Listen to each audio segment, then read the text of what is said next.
ঈদুল আজহার দিনে কেমন থাকবে আবহাওয়া, কোথায় কোথায় বৃষ্টি হবে কিংবা গরমের তীব্রতা কতটা থাকবে এ নিয়ে ভালো খবর দিতে পারছে না আবহাওয়া অধিদপ্তর। বিশেষ করে রংপুর, সিলেট ও ময়মনসিংহের বেশিরভাগ জায়গায় বৃষ্টি হতে পারে। রাজধানীতে বৃষ্টি হতে পারে ঈদের দিন বিকেলে। তবে সারা দেশে কম বেশি ভ্যাপসা গরম থাকবে বলে জানিয়েছেন আবহাওয়াবিদরা। আলমগীর স্বপনের রিপোর্টে বিস্তারিত।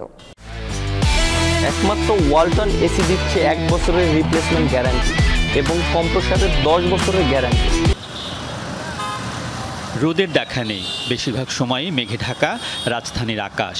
আষাঢ় মাসের প্রকৃত রূপই যেন প্রকৃতিতে। মেঘাচ্ছন্ন এমন আবহাওয়ার মধ্যেই প্রায় 35,000 মুসল্লির নামাজের প্রস্তুতি শেষ হয়েছে জাতীয় ঈদগায়। বৃষ্টির পূর্বাভাসে মুসল্লিদের উপস্থিতি নিয়ে কিছুটা চিন্তিত দক্ষিণ সিটি কর্পোরেশন। বৃষ্টি হলে স্বাভাবিকভাবেই হয়তো অনেকের বাসা থেকে বের হতে অসুবিধা হয়। যদি এইরকম আবহাওয়া আজকের মতো থাকে সকালের দিকটা, ইনশাল্লাহ নির্বিঘ্নে মানুষ আসতে পারবে। মুষলধারে বৃষ্টি হলেও যাতে ঈদগায়ে নির্বিঘ্নে মানুষ নামাজ আদায় করতে পারে সেই ব্যবস্থাপনা রাখা হয়েছে।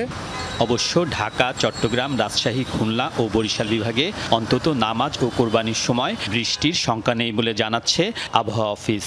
তবে এই সময়ে বৃষ্টিতে ভুগতে পারেন রংপুর, সিলেট ও ময়মনসিংহের মুসল্লিরা।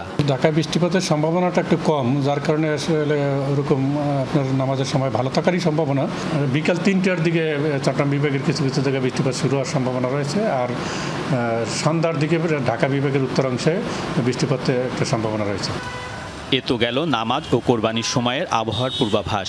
ঈদের দিন বিকেলে ঢাকা, চট্টগ্রামের কোথাও কোথাও হালকা ও মাঝারি বৃষ্টি হতে পারে। রাজশাহী, খুলনা ও বরিশাল বিভাগে অবশ্য বৃষ্টির পূর্বাভাস নেই। তবে রংপুর, সিলেট ও ময়মনসিংহ বিভাগের বেশিরভাগ স্থানে সারাদিনই মাঝারি থেকে ভারী বৃষ্টি হতে পারে। রংপুর, ময়মনসিংহ এবং সিলেট এই বিভাগগুলোতে বৃষ্টিপাতের পরিমাণটা বেশি সম্ভাবনা। বাকি বিভাগগুলো আছে, এই বিভাগগুলোতে বৃষ্টিপাতের সম্ভাবনা কম। বিচ্ছিন্নভাবে দুই এক জায়গায় কিছু বৃষ্টিপাতের একটা সম্ভাবনা আছে। আবহাওয়া অফিস বলছে, ঈদের দিনে সারা দেশে সর্বনিম্ন 25 থেকে সর্বোচ্চ তাপমাত্রা হতে পারে 35।